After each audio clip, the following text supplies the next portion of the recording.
Hi, I'm Mia Martinez, a 28-year-old event planner in Chicago. And let me tell you, this story is going to make your jaw drop. Mia, this is it, Mom exclaimed, her voice trembling as I stepped out in the fourth dress of the day. The tears in her eyes told me everything. The strapless silk gown hugged my curves perfectly, with delicate pearl beading shimmering under the boutique's lights. You really think James will love it? I asked, turning to face her. Honey, he'd marry you in a trash bag, Mom said with a warm smile, before adding with a sigh. But Barbara. Her face darkened. Don't even start, I groaned.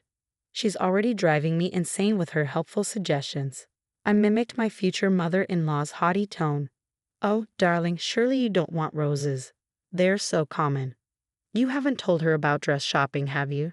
Mom asked, narrowing her eyes. God, no. She'd probably torch the dress if it wasn't from her precious designer friend in Paris. I met James at one of my events, a charity gala for his law firm. While the other rich guys were busy getting drunk and hitting on waitresses, James was helping an elderly guest who'd slipped on the dance floor. I knew then he was different. 6 incredible months later, we moved in together, and last spring he proposed at our favorite coffee shop. Simple. Sweet. Perfect. But Barbara, she was anything but simple. Girl, the Wilson estate is insane. My assistant, Katie, gushed over lunch. Did you see their fountain? It's bigger than my entire apartment. Yeah, well, I'd get married in a McDonald's parking lot if it meant Barbara would back off, I muttered. My phone buzzed. Another text from her. Barbara, surprise. I've booked a string orchestra for the wedding. You're welcome. I stared at the screen, dumbfounded. James's college band was supposed to play. At dinner that night, Barbara dropped another bombshell. I've revised the seating chart, she announced. We'll put Amelia at a table near the kitchen entrance. More appropriate, don't you think? Appropriate? I blurted, my fork clattering against the plate. Mom's just trying to help with logistics, James said, touching my arm. But I noticed my mom tense every time Barbara walked into a room. One night, I found her crying over an old photo album. Mom, what's going on with you and Barbara? She slammed the album shut. Some doors are better left closed, baby. And then there was Lucy, James's sister. Sweet smiles in public. But I caught her whispering with Barbara too many times. We can't let her find out about him, I overheard Lucy hiss. Everything would be ruined. At the engagement party, Barbara cornered me at the bar. Your mother worked in Lake Forest years ago, didn't she? Around the time of that unfortunate incident. My mom bolted from the room, and I found her chain smoking in the garden, a habit she'd given up years ago. Mom, what is going on? Not here, Mia, she said, trembling. I confronted James that night. Don't you think it's weird how your mom is so obsessed with my mom's past? And why is she being so controlling of the guest list? You're overthinking it, he said dismissively. She just wants everything to be perfect. But whose version of perfect? And why the extra security at a family wedding? My event planner instincts were screaming that something was off. A few days later, while unpacking in our new apartment, my mom picked up a photo from the engagement party. Who's this man behind Barbara? Some family friend, I said. She's been oddly insistent about him attending all our events. Why? Mom's face went pale. She fumbled in her purse and pulled out an old newspaper clipping. Because I've seen him before. His name is William. He embezzled $50,000 from my business 7 years ago. What? He vanished before we could press charges. The police said someone paid off his debts. My phone buzzed. Lucy. Hey sis, Mom wants us all over for dinner tonight. She's got a big announcement about the wedding. That evening, Barbara was practically glowing. I've added a special segment to the reception program, she said. A family reunion of sorts. What do you mean? James asked. Barbara smiled, her eyes gleaming. Oh, it's not my place to say. Just trust me, darling. Later that night, I overheard Barbara and Lucy talking in the study. William is so excited. Mom, after 30 years, you're finally acknowledging him, Lucy said, her voice barely above a whisper. Keep your voice down. Barbara snapped. No one can know he's my son, not until the wedding, especially not that nosy Mia. My heart stopped. William was Barbara's secret son and my mom's former employee who had stolen from her years ago. I couldn't let it go. Digging deeper, I unearthed court records. William had multiple fraud charges, all mysteriously dropped. Bank statements revealed Barbara had been funneling money from the family business to an offshore account. The pieces were falling into place. "James, we need to talk about your mom," I said the next night.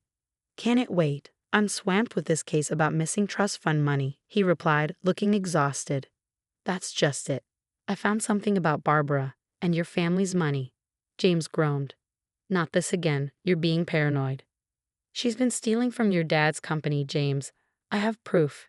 And she's been sending money to her secret son, William." "Her what?" His face hardened. "This is ridiculous." He stormed out before I could explain. An hour later, Lucy showed up at my door. "You need to back off, Mia. Stop digging into family business." "Or what?" I asked, crossing my arms. "Or your mom's little tax problem might find its way to the IRS.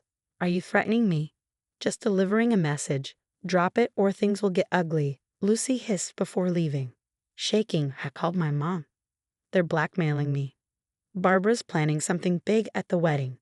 "I found more photos," Mom said, her voice grim. "William isn't just Barbara's son. He's been running scams with her for years. That money he stole from me, it's probably sitting in her offshore accounts." "Why wait until the wedding to announce him?" I asked. "Think about it, Mia. What better way to legitimize her criminal son than introducing him at a high society event? Once he's publicly accepted as a Wilson, no one will question where his money comes from." The morning of the wedding, Barbara barged into my bridal suite. "I've arranged for William to sit at the main table," she announced. "Funny, I don't remember approving that," I replied coldly. "It's non-negotiable," she said, her tone saccharine. "This is a very special day for all of us." Before I could respond, my mom stormed in. "Get out, Barbara." "Still bitter about your little financial troubles, Amelia," Barbara sneered. "Water under the bridge. You're not ruining my daughter's wedding with your criminal spawn," Mom shot back. "Criminal? I have no idea what you mean. Like you didn't know he stole from my business. Like you haven't been funding his scams for years." The door flew open and Lucy rushed in, panicked. "Mom, William is here, but there's a problem. Some guy is asking questions about him. Says he's from the FBI." Barbara's face went pale. "Handle it," she hissed. "I'm not letting anything stop this announcement." "What announcement?" James appeared in the doorway, his expression suspicious. "Nothing, darling. Just wedding surprises," Barbara said quickly. "Your mother is about to introduce her secret son," Mom said, stepping forward. "The one she had as a teenager and gave up for adoption. The same man who's been stealing money from your family business." "That's ridiculous," James exclaimed, but his voice wavered. "Is it?" Barbara lunged for her purse, but Lucy blocked her. "Mom, don't," Lucy pleaded. The purse fell to the ground, spilling papers everywhere. Bank statements, fake IDs, photos of Barbara with William spanning decades. "You knew?" James turned to Lucy, his voice trembling. "I was protecting her." Lucy cried. "Family helps family." "We're done here," I said, grabbing my mom's hand. "This wedding is off." "You can't do this," Barbara shrieked. "I already told everyone about William's surprise." "What surprise?" James demanded. "Her plan to legitimize her criminal empire," I said. Suddenly, security burst into the room.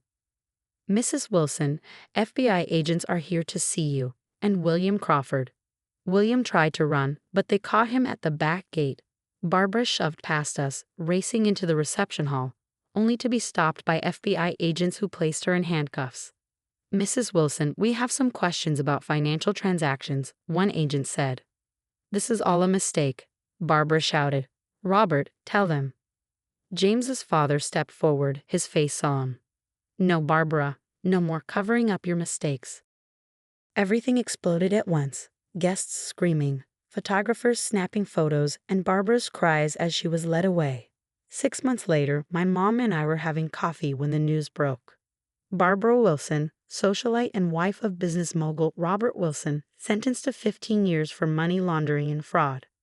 "Karma's a beast, isn't it?" Mom said with a satisfied smile. My phone buzzed. "James." "Hey, did you see the news?" "Yeah," I said softly. "How are you holding up?" "Dad's doing better. Now that the divorce is final, life has started to stabilize." James is healing and the Wilson family business is finally on the mend after we cut off all of William's accounts. Lucy took a plea deal, 5 years for her role in the scheme. She confessed everything. How she helped William target small businesses, how she covered up Barbara's fraudulent transfers, and how deep the corruption ran. 15 years behind bars. I bet Barbara's designer suits look stunning in orange. Then James texted me. Listen, can we meet? There's something I need to say in person. An hour later, we sat in our old favorite coffee shop. I was an idiot, James said, staring into his untouched coffee. I should have listened when you tried to warn me. You were manipulated your whole life, I said softly. That's what toxic people do. He sighed. Dad found more evidence. William wasn't Barbara's only secret. She's been running cons since college. All those charity galas, money laundering fronts. My phone buzzed with a news alert. William Crawford, son of Barbara Wilson, faces additional charges in a multi-state fraud scheme. You know what's crazy? James shook his head. He was stealing from Dad's company even while Barbara was planning to announce him as her son. Talk about biting the hand that feeds you. Some people never change, I said, shaking my head. How's the company? Better than ever. Stocks are up since Dad took back control. Turns out, removing criminals from your board does wonders for business. And you? Starting fresh? Actually, yeah, I joined a new law firm, he said, then pulled out an envelope. And, remember that band we wanted for our wedding? They're playing next month. James, I'm not asking for a wedding. Just dinner. A chance to start over.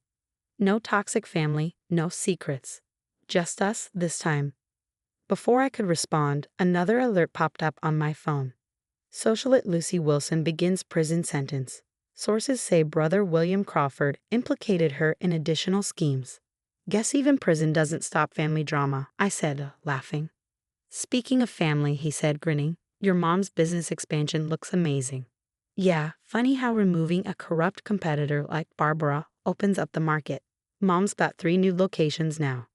So about that dinner? He asked, leaning in. I looked at him, really looked.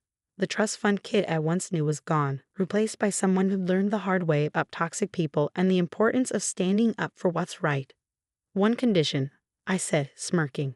We're taking separate cars, and you're paying. Deal, he said, laughing. And don't forget, your mom ruined my wedding dress with those handcuff scuff marks. For the first time in months, we both laughed. It felt real. What would you do if you discovered your future mother-in-law wasn't just toxic but downright dangerous? Would you expose her immediately, risking your relationship, or quietly gather evidence while watching your partner be manipulated?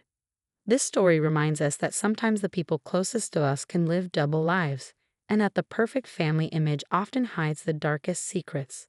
Have you ever dealt with toxic in-laws or family members who showed their true colors before a major event? How did you handle it? And what red flags do you wish you'd noticed sooner? I'd love to hear your experiences. Share them in the comments below.